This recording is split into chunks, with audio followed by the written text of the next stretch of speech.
Let's start with a question. Imagine you've been seriously hurt by a product. You know exactly what it was, but because years have passed and there were literally hundreds of identical versions out there, you have absolutely no way to prove who actually made the one that hurt you. So what happens then? Are you just out of luck? Well, this isn't just a thought experiment. It was the very real question at the heart of a landmark case that basically forced a court to pick between a fundamental rule of law and finding justice for people who were clearly wronged. This is the story of how a truly impossible case led to a radical, game-changing legal idea. Okay, so to really get how big of a deal this was, we first have to understand the heartbreaking and, frankly, what seemed like a completely unsolvable problem that got this whole thing started. It all begins with a drug called DES. For about 30 years, from the 40s all the way into the 70s, this thing was handed out to millions of pregnant women. It was supposed to be this miracle drug that prevented miscarriages. But there was a hidden, absolutely devastating catch. A whole generation later, the daughters of these women, the ones exposed to DES while they were still in the womb, started developing this incredibly rare and aggressive cancer. The very drug that was supposed to protect life ended up causing a terrible disease years down the road. And here's where it gets really tricky. The problem was the timeline. The harm didn't show up for 10, 12, sometimes even more years after the mothers took the drug. I mean, by then, who remembers what specific pill they took? Pharmacy records were long gone. This huge time gap created a legal nightmare. And if that wasn't hard enough, there was another massive hurdle. DES was a generic drug. That means the pills made by one company were chemically identical to the pills made by another. They were totally interchangeable. And back then, there were about 200 different companies all making and selling this stuff. So you can see the giant legal brick wall they were running into. A core fundamental rule in the law is that you have to prove that this specific company caused your injury. You have to point the finger at the right person. But for the DES daughters, how could they possibly do that? How could anyone know which one of those 200 companies made the exact pills their mom took 2 decades ago? It was impossible. So the lawyers are facing this impossible situation. What do? Well, they tried to use the legal tools they already had. But as everyone was about to find out, the unique facts of this case just broke all the old rules.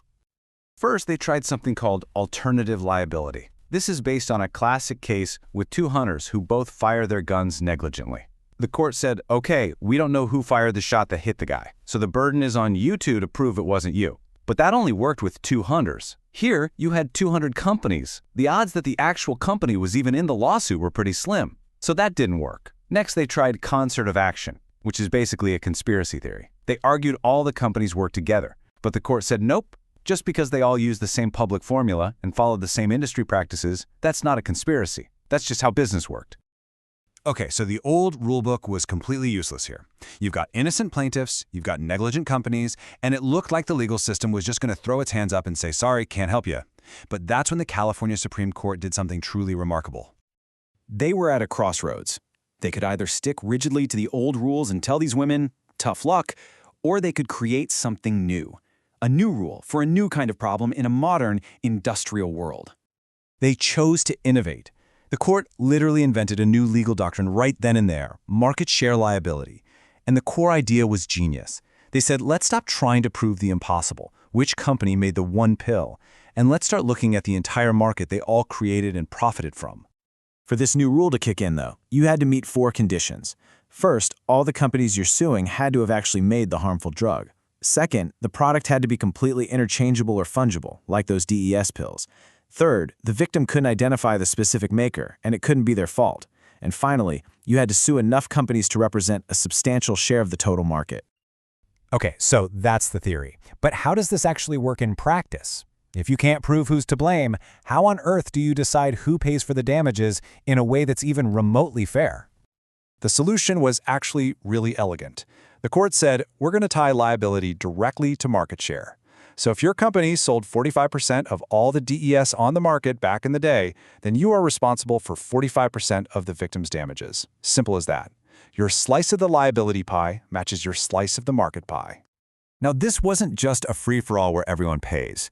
The court was careful to build in an escape hatch. Any company could get off the hook completely if they could prove that it was impossible for them to have made the pills a specific mother took. For example, if they could show they didn't sell the drug in her state, or maybe they didn't even start making it until after she was born. As you can probably guess, a decision this radical wasn't met with universal applause. In fact, it kicked off a huge, fierce debate about what the role of a judge should be, a debate that's actually still going on today. Justice Mosk, who wrote the majority opinion, really boiled it all down to a simple, powerful moral argument. He basically said, look, when we have to choose between an innocent victim and a bunch of negligent companies, the negligent companies are going to be the ones who pay. But the dissent came back just as hard. Justice Richardson said this wasn't just a small step, it was a huge, dangerous leap. He essentially accused the majority of tossing out more than 100 years of legal history that said you have to have a direct link between the defendant and the injury.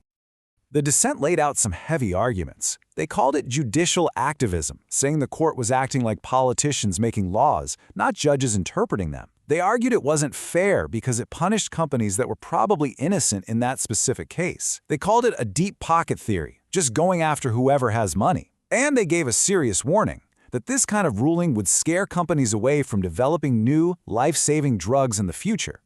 So what's happened since this massive case? Well, maybe surprisingly, courts have been super hesitant to use market share liability for other things like asbestos or lead paint. And it's because those products, it turns out, just aren't as perfectly 100% interchangeable as DES was. The DES case was a kind of perfect, terrible storm, and its solution was really tailored just for that storm. And so, this whole story leaves us with this huge, fundamental question. When the world changes and our old laws just don't fit the problem anymore, when is it right for courts to step up and create new rules? And how do we balance that need to do justice for victims with the principles that hold our entire legal system together?